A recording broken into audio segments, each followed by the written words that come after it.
Hey guys, Todd with Great Escape Farms here. I am standing in front of a hazelnut tree, or filbert, and as you can see, it has these dangly little things all over it. Well, these are actually male parts of the plant to distribute pollen to the female parts of the plant. And let me see if I can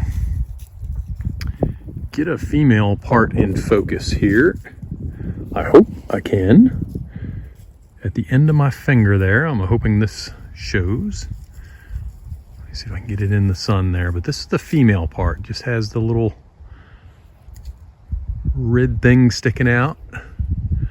And it is air pollinated, so these drop pollen and go down and pollinate. And I can see another one right there at the tip of my finger.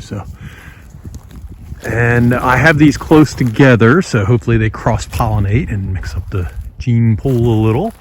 And I was bad this past year, and I didn't harvest all my hazelnuts. So you can see this is what they look like from previous years. So that little thing with the little red buds will end up with this. Each one of the brown things in the center here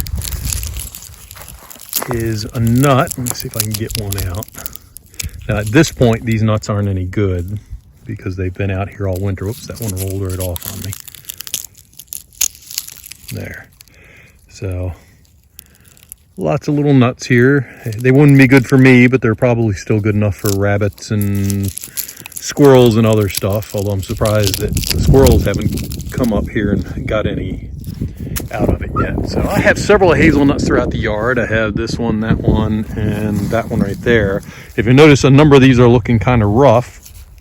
And actually this one right here is a good example. So you can see it's very tall, it spreads out at the top, but down at the bottom, if it barely gets out of the fence there, most of it is contained in the fence. And the reason for that is deer pressure. So the deer absolutely love the leaves on my hazelnut. So I just this year put up a deer fence. So these things should explode this year. I'm sure they have plenty of root structure and everything, and just the fact that they're not going to have deer pressure for the first time in the 3 or 4 years that they've been planted, they're just going to explode, and they're going to get real bushy, and they can go 8 to 10 foot high as well as 8 to 10 foot around, and I'm sure they will get a lot more around this year.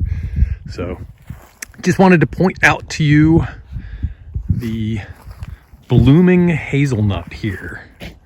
That's it for this video. Please consider subscribing to our YouTube channel, following us on our Odyssey channel, and check out our website, greatescapefarms.com. Thank you very much and have a great day.